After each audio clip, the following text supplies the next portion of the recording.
여호수아 4장 1절에서 7절 9절 말씀까지입니다.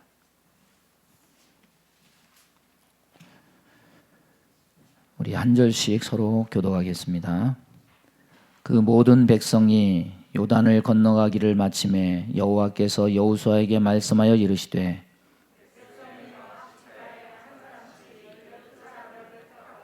그들에게 명령하여 이르기를 요단 가운데 제사장들의 발이 굳게 선 그곳에서 돌 12를 택하여 그것을 가져다가 오늘 밤 너희가 유숙할 그곳에 두게 하라 하시니라.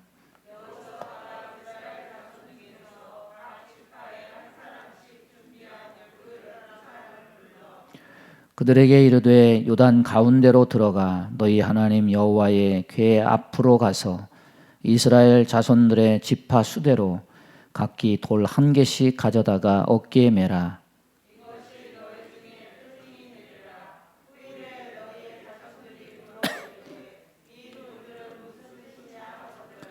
그들에게 이르기를 요단물이 여호와의 언약궤 앞에서 끊어졌나니 곧 언약궤가 요단을 건널 때에 요단물이 끊어졌으므로 이 돌들이 이스라엘 자손에게 영원히 기념이 되리라 하라 하니라.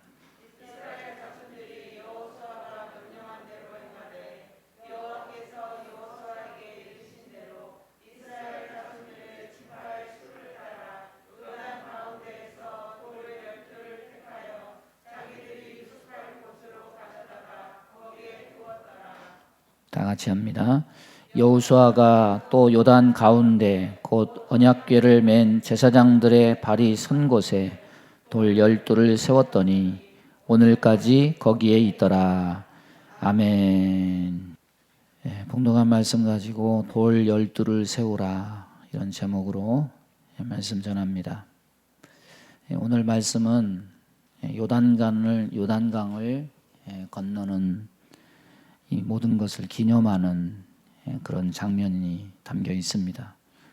우리가 일반적으로 쓰는 말 중에 기념이란 말을 많이 쓰고 또 어떤 사건이나 행동을 가리켜서 기념비적 사건이라든지 기념비적 업적이라든지 이런 표현을 씁니다. 이런 표현을 쓰는 것은 오래도록 잊지 않을 만한 가치가 있는 일이라는 뜻이고 어떤 인물이나 사람이 행한 그 뜻깊은 일을 오래도록 잊지 않고 마음에 간직하기 위해서 그렇게 표현할 뿐만 아니라 어떤 때는 글을 새겨서 비문에 남기기도 합니다. 사람은 영원히 사는 것은 아니지만은 세대를 이어가기 때문에 역사가 단절되지 않고 계속 흐릅니다. 세월이 지난다는 것은 또 어떤 의미도 있냐면은 기억할 것이 많아진다는 그런 의미도 있습니다. 그렇지만 이 사람의 능력, 관심사, 기억력이 한계가 있기 때문에 전에 있던 일을 기억하지 못하고 대부분은 다 잊어버리게 됩니다. 우리가 지금 밟고 사는 이 대한민국 땅, 이 땅은 우리만 살았던 땅이 아니죠. 우리 전에 수많은 사람들이 우리 민족의 조상들이 대를 이어서 살아온 역사와 역사의 증인과 같은 땅입니다. 서울의 지하철이 전 세계적으로 유명합니다. 우리 교회가 신수동에서 이 창전동으로 이전을 하면서 그때 함께 개통된 것이 이 지하철 6호선입니다. 지하철 6호선이 개통된 것도 벌써 해를 따지면 22년이 된 거죠. 구성전 앞에 사거리에 역이 생겨나면서 생소한 역 이름도 함께 붙여졌습니다. 광흥창역이다. 원래 교회 주변은 창전동이고 그 앞에 바로 서강대교가 있으니까 창전역이라든지 서강역이라고 하면은 좋을 텐데 이 광흥창을 역으로 하는 이름을 붙이니까 그동안에 친숙했던 그런 이름을 붙이지 않고 광흥창이다. 처음에 들었을 때 되게 생소했습니다. 지금도 아마 이 광흥창이 뭔지 모르는 분이 대다수일 겁니다. 이 광흥창은 조선 태조 때 세워진 건데 지금으로부터 한 500년도 넘었죠. 행정기관입니다. 조선의 행정기관. 그러니까 뭐 하는 행정기관이냐면 이 조선의 문무백관들의 녹봉을 관리했던 관청 이름이 광흥청이에요. 그러니까 지금으로 치면은 나라 공무원들 월급 주는 관청이었던 거죠. 지금이야 디지털 시대라서 송금으로 그냥 월급을 온라인으로 다 쏴주지만은 그때는 녹봉 월급을 쌀로 줬습니다. 나라 공무원들을 줄 쌀을 모아놓은 쌀 창고가 있었기 때문에 창고 창자를 써서 광흥청인 거죠. 성경에 비슷한 이름을 대자면 베들레헴이 아닐까 싶어요. 떡집이다. 와우산 중턱에 가면은 그 터는 없어지고 이곳이 광흥청이 있었던 터다 이렇게 새겨놓은 비문이 아직도 있습니다. 그 시대에는 조선시대에는 누구나 광흥청 하면 다 알았을 거죠. 그러나 이 세월이 지나고 그 터가 없어지고 비문을 세워놨긴 세워놨지만은 요즘은 알려고 하는 사람도 없고 또 알려줘도 별로 중요한 일이 아니기 때문에 사람들은 금세 잊고 잊어버립니다. 그나마 지하철역 이름으로 남겨놓아서 사람들이 아 옛날에 여기 뭔가 있었구나 하는 것을 짐작할 따름이죠. 오늘 본문 말씀은 이스라엘 백성들이 요단강 저편 지역인 모압 평지를 떠나서 요단강을 성공적으로 건너고 가나안 본토에 발을 밟게 된 직후에 있었던 사건입니다. 모세가 그토록 꿈에 그리고 가고 싶었던 그 장소에 이스라엘 백성이 드디어 첫 발을 내딛게 된 의미 있는 순간, 의미 깊은 날이 된 겁니다. 그래서 요단강 도하를 기점으로 해서 이스라엘 백성은 40년 광야 생활에 종지부를 찍고 며칠 뒤에 만나가 끊기고 이제는 본격적인 가나안 정복을 시작하게 되었습니다. 이런 역사적인 순간에 세워진 기념물이 바로 12돌 기념비입니다. 그런데 오늘 본문을 좀 보면은 몇 가지 이해하기 힘든 부분이 뭐냐면 9절에 보면 여호수아가 또 요단 가운데 언약궤를 맨 제사장들의 발이 선 곳에 돌 12를 세웠더니 오늘까지 거기에 있더라. 언약궤를 맨 제사장들이 발이 선 곳은 요단강 가운데죠. 먼저 여호와의 언약궤를 맨 제사장들이 앞서 가서 요단강에 진입을 하니까 요단강이 물이 갈라지고 거기가 평지가 됐습니다. 그리고 백성들이 다 건넜습니다. 이제 언약궤를 맨 상태에서는 맨 땅이었지만은 18절을 보면 제사장들이 요단강에서 나와서 가나안 땅을 밟자마자 요단강 물이 다시 흘러서 원래 강물 그대로 됐는데 제사장들이 강 중앙에 섰을 때 거기에 기념비를 세웠을 때 그때는 보였지만은 물이 다시 합쳐져서 강물이 흐르게 됐을 때는 이제 기념비가 강물에 잠기게 된 거죠. 기념비를 세우면은 누구나 잘 볼 수 있게 보이는 곳에 세워야 되는데 물이 잠겨서 보이지 않는 곳에 왜 세우라고 하셨을까? 쉽게 납득이 되지 않습니다.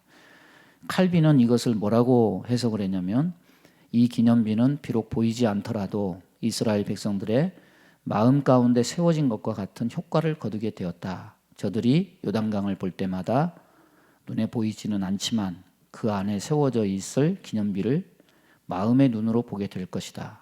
그리고 간혹 건기 때 수심이 낮아져 그 기념비의 꼭대기가 보이면 그 효과를 배가시킬 수 있었을 것이다. 눈에 보이는 것은 잊어지지만은 마음에 새기는 것은 영원한 것이기 때문에 하나님이 행하신 놀라운 일을 잊지 말게 하시려고 하나님은 그렇게 하셨고 손에 닿지 않는 물 가운데 행한 것은 어찌 보면은 히스기야 왕 때 모세가 높이 든 그 놋뱀을 이스라엘 백성이 우상화하니까 히스기야가 그 놋뱀을 유물로 깨뜨린 사실을 통해서 할 수 있듯이 소박하고 초라하고 보이지 않게 기념비를 세우게 한 것은 그 어떤 외적 상징물에 주는 효험과 능력보다는 그 안에 담겨있는 의미를 더 중요시하라고 그렇게 한 겁니다. 그런데 또 하나 우리가 오늘 본문을 통해서 살펴볼 것이 있습니다. 오늘 본문을 자세히 주의 깊게 읽지 않으면 저와 여러분은 살짝 착각과 오류에 빠지게 됩니다. 여러분, 이 상황은 지금 요단강을 건너는 상황이죠. 제사장들이 먼저 언약궤를 맨 제사장들이 요단강에 진입을 해서 진입을 할 때 발을 딱 디디니까 요단강이 쫙 갈라져서 위에는 물이 쌓이고 밑으로는 흐르는 물이 없으니까 평지가 돼서 이스라엘 백성들이 건넜습니다.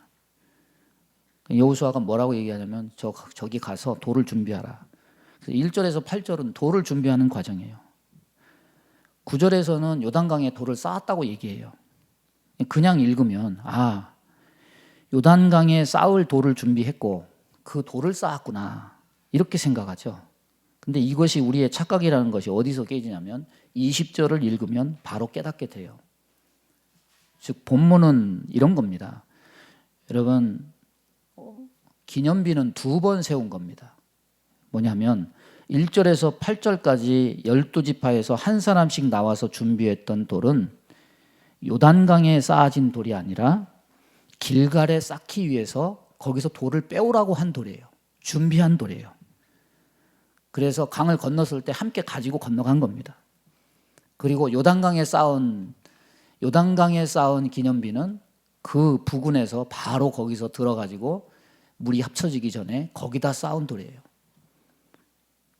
그래서 이스라엘 백성들은 2번씩 기념비를 세운 겁니다. 하나는 요단강 건너면서 거기서 12돌을 가지고 와서 거기다가 세우고 또 하나는 요단강에 있는 그 돌을 어깨에 짊어져서 요단강을 건너고 가서 길갈에 갔을 때 또 한 번 육지에다가 12돌을 세우고 이렇게 2번씩이나 기념비를 세운 거예요. 그러면 무슨 생각이 듭니까? 아니 무슨 전쟁을 시작을 해서 첫 성 여리고를 정복한 것도 아니고 가나안 전체를 정복한 것도 아닌데 전쟁을 수행하기도 전에 무슨 기념비를 강에 세우고 길갈에 세우고 이렇게 자주 세우나. 보통 기념비는 언제 세웁니까? 전쟁이 끝나고 난 뒤에 세우는 거죠. 근데 전쟁을 하기도 전에 이렇게 하는 이유가 뭔가? 여기에는 이유가 있다는 거죠. 올 한 해를 우리가 성탄 예배도 잘 마무리하고 송구 영신도 잘 하고 신년 예배도 잘 드렸습니다. 올 한 해도 믿음으로 승리하는 해가 되어야 되지 않겠습니까? 그렇다면은 오늘 말씀을 잘 주의 깊게 듣고 저와 여러분도 이스라엘 백성들이 행한 그 선례를 따라서 믿음을 견지하면서 이대로 행해서 승리하는 은혜가 있게 되기를 바랍니다. 첫 번째는 기념비를 왜 세우라고 하셨느냐? 6절을 보면 이렇게 말합니다. 이것이 너희 중에 표징이 되리라. 따라서 보겠습니다. 표징이 될 것이다. 표징이라는 말은 히브리어 오트라는 단어를 번역한 건데 표시, 증거, 징조 이런 뜻이 있습니다. 성경에 쓰여진 예가 창세기 17장 11절에 너희는 포피를 베어라. 이것이 나와 너희 사이에 언약의 표징이니라. 할례의식, 여기에 쓰인 단어가 바로 오트입니다.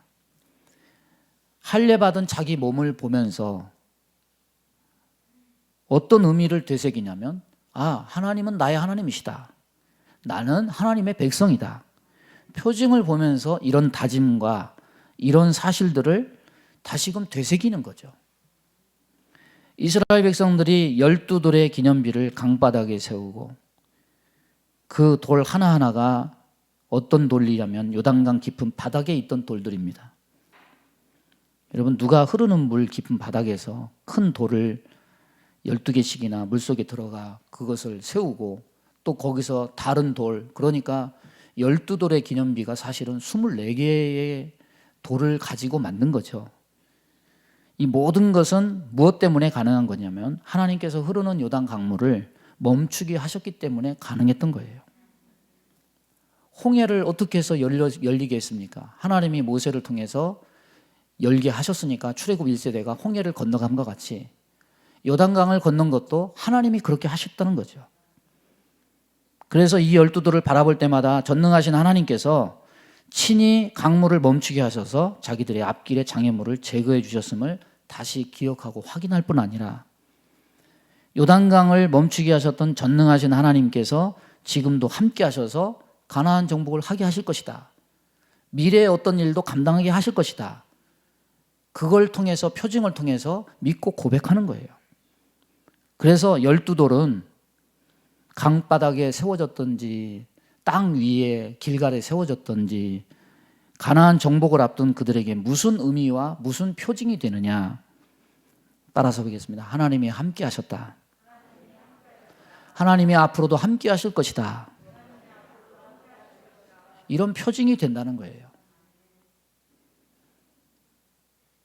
여러분, 이때 당시에 이스라엘 백성이나 여호수아나 둘 다 불안한 것은 다 똑같았을 겁니다. 여호수아 입장은 어떤 입장입니까? 나이가 80이라도 위대한 지도자였던 그 모세가 40년 동안 임무를 완수하고 이제는 하나님 품으로 갔습니다. 이제는 자신이 가나안 정복이라는 그 대업을 받아서 그 땅을 밟았습니다. 얼마나 무거웠을까요? 그런 상황에서 이 12들의 표징은 무엇을 의미하느냐? 하나님이 모세를 그렇게 하셨듯이 여호수아에게도 함께 하셔서 이 일을 감당케 하실 것이다. 그런 믿음의 표징이 되는 겁니다. 이스라엘 백성도 마찬가지입니다. 그들에게는 물론 가나안 땅을 하나님이 주셨지만 무엇이 앞에 놓여져 있느냐? 전쟁이 놓여져 있어요. 예? 가나안 땅에 들어왔지만은 가나안 족속이 자 여기에 내 땅을 다 내놓습니다. 순순히 내놓지 않아요. 목숨 걸고 저항할 상황이 뻔하고 난공불락의 성을 지어놓고 결사항전할 것이 뻔합니다. 이스라엘 백성들은 자기들이 전쟁과 무기와 지략과 이 모든 것이 뛰어나서 그 모든 것을 감당할 수 있는 상황이 아닙니다. 그럼에도 불구하고 이런 표징들을 통해서 하나님이 홍해를 건너게 하신 하나님이 요단강도 건너게 하셨던 것처럼 가나안 땅도 정복하게 하실 것이다. 확신을 주는 표가 된 거예요. 1년을 살아가는 저와 여러분에게도 이런 믿음의 표징이 필요합니다. 여러분, 하나님의 구원 계시는 완성됐다고 얘기합니다. 신구약 성경이 완성됐기 때문에 하나님의 구원 계시는 완성되었다. 그렇지만은 하나님의 살아계신 표징마저 중단되거나 끝난 것은 아닙니다. 오늘도 하나님은 살아계시고 불꽃 같은 눈으로 세상을 감찰하시고 자기를 붙드는 자들에게 때로 이런 믿음의 표징을 두어서 담대케 하고 확신 있게 하고 위로와 힘을 주신다는 거예요. 우리나라가 가난하고 헐벗던 시절에 박정희 대통령이 월남에 파병을 했죠. 그때 당시에 새댁이었던 분들이 지금은 할머니가 됐겠죠. 그때 당시에 22에 부모님이 정해준 사람에게 어떤 분이 시집을 갔습니다. 남편이 군인이었는데 집이 가난하니까 이걸 좀 형편을 벗어나보자고 월남 파병을 스스로 자원해서 떠났습니다. 그런 남편에게, 월남 간 남편에게 편지를 보내야 되는데 이 새댁이 글을 못 읽어요. 글을 못 쓰고. 그래서 편지를 쓰긴 쓰는데 어떻게 하냐면은 김석장을 편지에 넣어가지고 붙인 거예요. 예? 매일마다 이걸 붙인 거죠. 이 이야기를 전해주는 사람이 아니 왜 하필이면 김을 보냈냐고, 뭐 그림이나 이런 거 보낼 수도 있지 않냐고. 할머니는 뭐라고 얘기하냐면 김은 밥을 싸 먹을 수 있으니까, 응? 뭐 이렇게 대답을 했어요. 날마다 이 김을 하루도 빠짐없이 보냈고, 이제 다시 그 할머니한테 물어봤어요. 아니 석장만 보내지 말고 좀 많이 좀 보내면 더 낫지 않았겠습니까? 그랬더니 할머니가 뭐라고 얘기했냐면 넉 장을 넣어놔봤더니 무게 때문에 요금이 많이 나와서 석장까지만 보냈다고. 주소는 이제 우체부에게 얘기를 해가지고 한글 주소가 아니니까 우체부한테 영어로 써준 거 그대로 해가지고 이제 그렇게 붙였는데, 여러분 그 김이 무슨 힘이 됐을까요? 그 할머니가 사진을 하나 이렇게 내밀어요.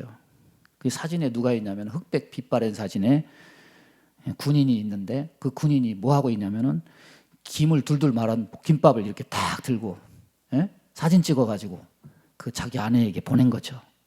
이 남편분이 아내가 날마다 보내준 그 김석장을 밥에 둘둘 말아서 싸서 먹으면서 무슨 생각을 했겠습니까? 아내가 나를 사랑하는구나.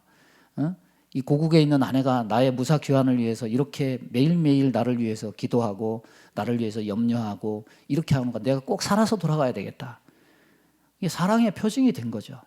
예? 여러분, 우리에게도 기념비가 있고 우리에게도 표징이 있습니다. 그것이 뭡니까? 나를 기념하라. 남편을 위해서 날마다 부졌다는 김석장같이 보고 만질 수 있는 사랑의 표징이 뭐냐? 주님의 살과 피, 성만찬 아닙니까? 이 표징은 김보다 더한 사랑의 표징이에요. 무슨 표징입니까? 내가 너를 위해서 생명을 버렸다. 사랑의 표징입니다. 성찬을 나눌 때마다 그것을 잊지 말라고 주님은 날마다 모여서 떡을 떼며 이 표징을 기억하고 힘을 내라고 우리를 격려하시는 겁니다. 우리에게 이 표징만 있는 것이 아닙니다. 우리의 12돌, 24개의 돌, 이 돌과 같은 기념비는 다른 것이 아닙니다. 40년 동안 하나님께서 교회를 통해서 보여주신 수많은 표징들, 기념비가 있지 않습니까? 여러분, 사람에게 반지나 기념품 이런 것들이 어떤 효과를 나타냅니까? 슬픈 일, 괴로운 일 닥쳤을 때 유품이나 이 약속의 상징물들을 어루만지면서 내가 이러면 안 되지. 약속을 다시 다짐하기도 하고 유언을 다시 떠올리면서 힘을 얻지 않습니까? 12돌 기념비 하나는 강물 속에 잠겨진 기념비고 하나는 땅 위에 보여지는 기념비예요. 의미가 있는 겁니다. 강물에 묻혀졌다고 해서 그냥 사라지는 것이 아니에요. 세월이 지나고 과거가 되었다고 해서 요단강을 열고 이스라엘을 건너게 하신 하나님이 그때와 지금과 다른 하나님이 아니십니다. 어쩌면 강물 속의 기념비는 잊혀지고 우리의 잊혀지고 지나간 과거를 상징하는 것과 같습니다. 우리의 표징은 강물 속에 묻혀진 과거의 기념비만 있지 않아요. 땅 위에 길갈에 세운 땅 위에 세운 기념비가 있듯이 우리 인생의 삶 속에 분명히 보여진 생생한 표징도 반드시 있어요. 이건 어떻게 보면 무척 주관적이고 개인적인 표징이기도 합니다. 이런 표징들은 믿음을 위해서 반드시 필요한 거예요. 우리는 그리스도의 사랑의 표징뿐만이 아니라 강물 속의 기념비, 땅 위의 기념비, 우리 모두에게 이렇게 과거와 현재의 기념비를 다 가지고 있어요. 불안, 의심, 낙심, 절망, 불신 이런 것들이 위협할 때 그걸 끄집어내서 다시 한번 그 표징들을 살펴보시기 바랍니다. 기억해 보시기 바랍니다. 하나님은 살아계시다. 과거에 그렇게 하신 하나님 지금도 일하신다. 이것을 꺼내보면서 믿음을 다시 세우고 올 한 해를 승리하는 저와 여러분 되길 바랍니다. 또 하나는 무엇입니까? 무엇을 위해서 이렇게 했습니까? 24절을 보면 이렇게 말합니다. 이는 땅의 모든 백성에게 여호와의 손이 강하게 하신 것을 알게 하며, 이 알게 하다는 말의 히브리어 원어로 다트라는 말인데 이 말은 어떤 의미가 있느냐? 선포한다, 이런 뜻이 있습니다. 여러분, 기념비라는 것은 사실 언제 세우는 겁니까? 어떤 결과를 얻고 난 후에, 결실을 얻고 난 후에 세우는 거죠. 저 북쪽에 가면 광개토 대왕비가 있고 여기 북한산에 가면 진흥왕 순수비가 있어요. 전쟁에 이기고 나서 땅을 차지하고 나서 그렇게 우리의 옛 조상들은, 왕들은 비를 세운 거죠. 그런데 이들은 정복전쟁이 끝나고 기념비를 세운 것이 아니라 정복전쟁이 시작되기 전에 이것을 세웠어요. 물론 요단강을 건넜다는 그 자체도 기념이 될 수 있겠지만은 이걸 굳이 거꾸로 강을 도하자마자 세웠다는 것은 세상의 순리와는 반대된 거예요. 여러분, 오늘 본문을 보면은 여호수아가 기념비를 세우는 것을 매우 서두르고 있는 것을 보고 있는데, 시작도 안 하지 않는 전쟁이라도 이 요단강을 건넌 것을 기념하면서 여호와의 축복으로 이것을 이기게 하실 것을 바라보면서 기념비를 세웠는데, 이거는 어떻게 보면 세상적인 입장에서 보면 허풍과 허세로 보이죠. 그렇지만은 그것만이 아니라 가나안 땅을 주겠다는 하나님의 약속에 대한 선포를 나타내는 거예요. 다시 말하면 약속에 대한 믿음을 나타내는 겁니다. 성경은 믿음을 뭐라고 얘기합니까? 믿음은 바라는 것들의 실상이요, 보이지 않는 것들의 증거다. 믿음이 없는 사람은 어떻게 사느냐? 한계와 제한이 있는 인간을 기준으로 삽니다. 그래서 절대로 이 사람은 시공을 초월한 그런 일들이 일어난다는 것을 상상하며 생각하며 살지 않아요. 그냥 거기에 자기의 제한된 인간 수준에서 제한된 그 이상을 바라지 못하고 거기서 갇혀 삽니다. 믿지도 못합니다. 그러나 믿음이 있는 사람은 사람의 한계와 제한을 보면서 믿는 것이 아닙니다. 자신을 믿는 것도 아닙니다. 뭘 믿느냐? 한계와 제한이 없으신 하나님, 시공을 초월해서 일하시고 운영하시는 하나님을 믿는 겁니다. 그래서 그 사람을 뭘 보느냐? 시공을 초월해서 일하시는 하나님을 바라보고 믿어요. 결국 12돌의 기념비를 세움으로 가나안 정복을 이루실 하나님을 믿음으로 먼저 바라보고 선포한 거예요. 하나님의 속성 가운데 하나가 뭐냐면 우리는 말만 하면 안 되죠. 행동이 따라가야 그 일이 이루어집니다. 그런데 하나님의 속성은요, 말씀하면 이루어져요. 말씀이 곧 행동이에요. 세상 만물의 창조 하나님의 선포로 시작됐습니다. 가나안의 정복의 근거는 아브라함에게 주신 복을 통해서 하나님께서 선포하신 것에 있습니다. 내가 너에게 땅을 주겠다. 그리고 너는 복의 근원이 될 것이다. 너를 통해서 천하 만민이 복을 얻을 것이라는 선포에 있습니다. 인간은 인간의 생각, 계획, 여론 이런 것을 살피면서 그걸 먼저 따지지만은 세상 만물의 이치는 그것이 아니에요. 하나님의 선포의 근원이 있습니다. 하나님이 말씀하시면 그대로 이루어져요. 하나님이 말씀하신 것을 붙들면 또한 그것 또한 그대로 이루어집니다. 12돌 기념비를 세웠다는 것은 어떤 반응입니까? 이미 주신 말씀에 대한 이스라엘의 반응입니다. 땅을 주신다는 하나님의 뜻이 그대로 이루어질 것을 믿습니다. 요단강이 갈라졌듯이 가나안 땅도 하나님이 주실 것을 믿습니다. 하나님이 승리를 주셔서 이 땅을 정복했습니다. 이것을 믿음으로 바라보고 선포하고 선언하는 행동입니다. 여러분, 우리의 입에서 행동에서 이런 선포, 선언적 행동이 나오느냐 나오지 않느냐, 그거는요 그냥 지나칠 일이 아니에요. 왜냐하면 광야에서 40년을 보낸 것도 어디에 근거한 거냐? 저들의 입에서 나오는 선포에 근거한 겁니다. 10명의 정탐꾼의 입에서 나온 말이 저 성은 높다, 저 사람들은 거인이다, 안악자손이다. 그러니까 저들 보기에 우리는 메뚜기와 같다. 그래서 결론적으로 우리는 저 성을 정복하지 못할 것이다. 시공에 제한받는 인간 입장에서 이건 굉장히 당연하고 정확한 정보입니다. 그러나 여호수아와 갈렙은 정보와 상황을 토대로 말하지 않아요. 하나님의 선포하신 말씀에 의거해서 저들은 우리의 밥이다. 우리를 세상 사람들이 예수 믿는 사람이라고 말하죠. 그런데 사실 하나님을 믿고 예수님을 믿고 신뢰하기보다 다른 것들 더 신뢰하는 경향이 많지 않습니까? 정보, 상황, 환경, 이것을 믿고 이건 되고 이건 안 되고, 저들은 우리의 밥이라고 한 행동과 정복하기 전에 먼저 기념부부터 세운 것은 어떤 행동이냐? 하나님의 선포된 말씀을 먼저 신뢰하는 같은 믿음의 행동이에요. 여러분, 우리의 입에서 나오는 말들이요, 하나님의 말씀을 붙들고 신뢰하는 선포의 말이냐, 아니면 부정하는 말이냐, 굉장히요 우리의 미래와 연관지어집니다. 하나님이 이루실 것을 믿습니다. 선언하고 선포하면 그대로 됩니다.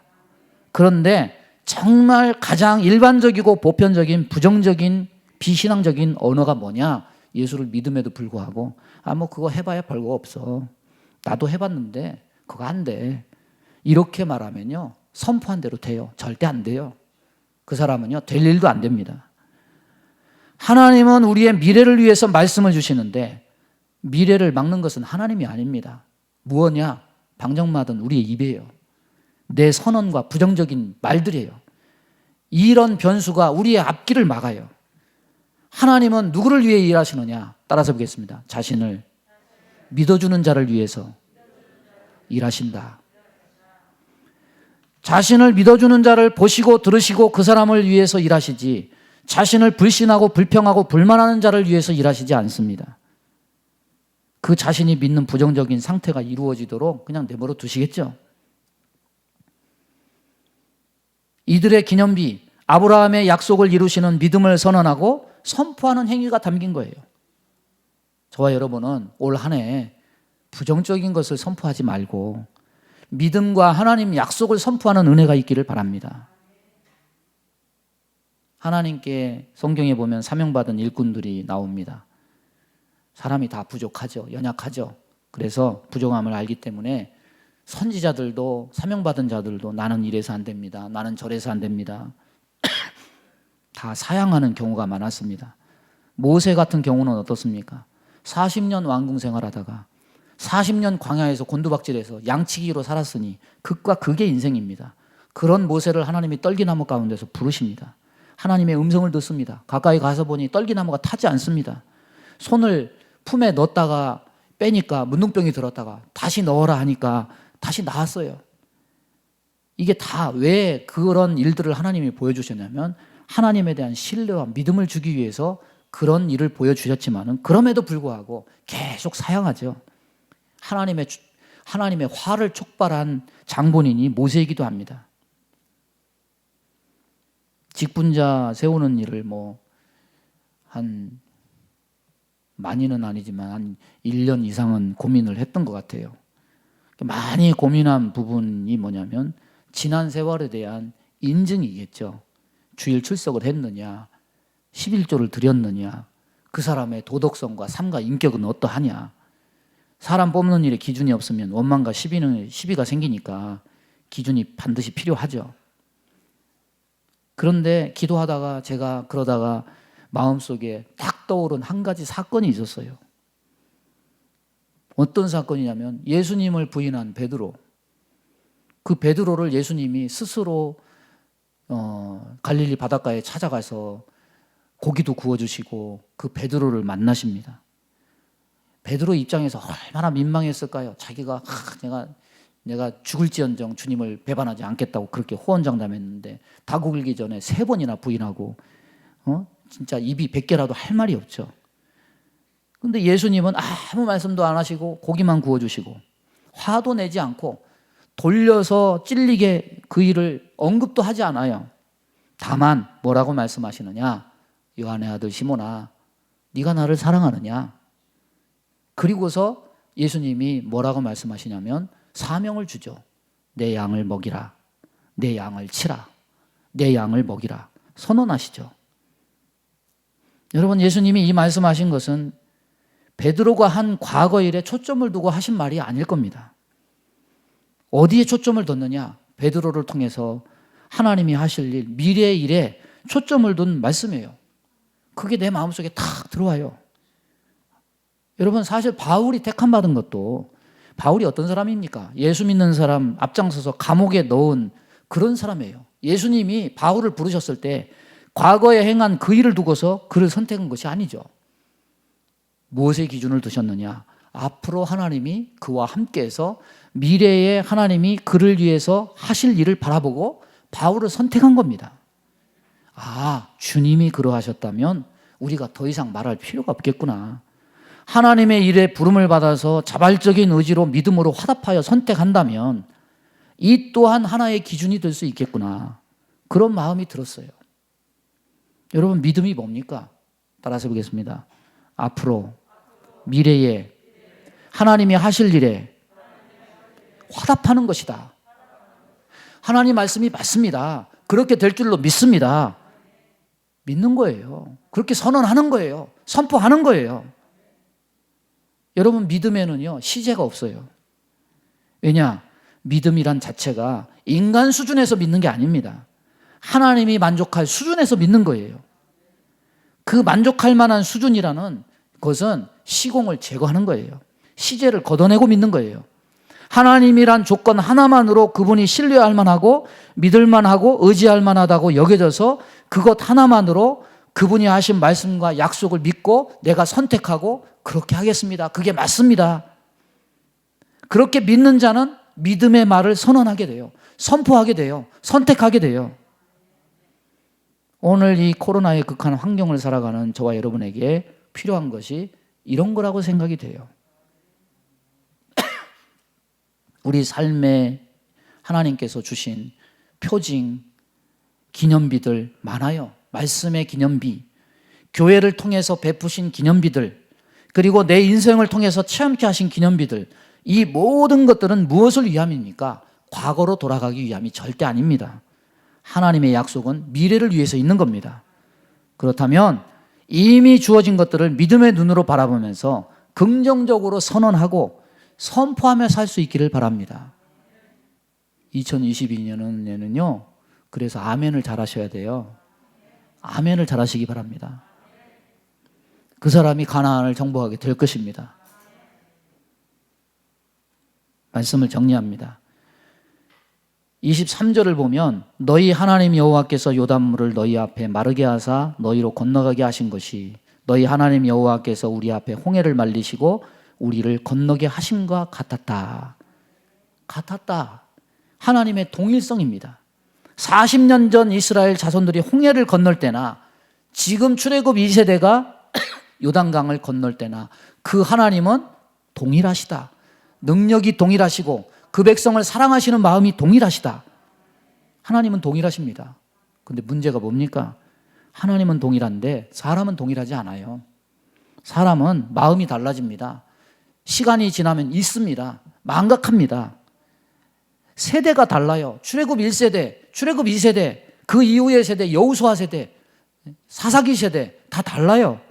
하나님은 변하지 않으신데 사람이 자꾸 달라집니다. 무엇에 대해서? 말씀에 대해서, 하나님의 약속에 대해서 자꾸 변하고 있게 됩니다. 믿음이 하락되고 쇠퇴되는 방향으로 자꾸 갑니다.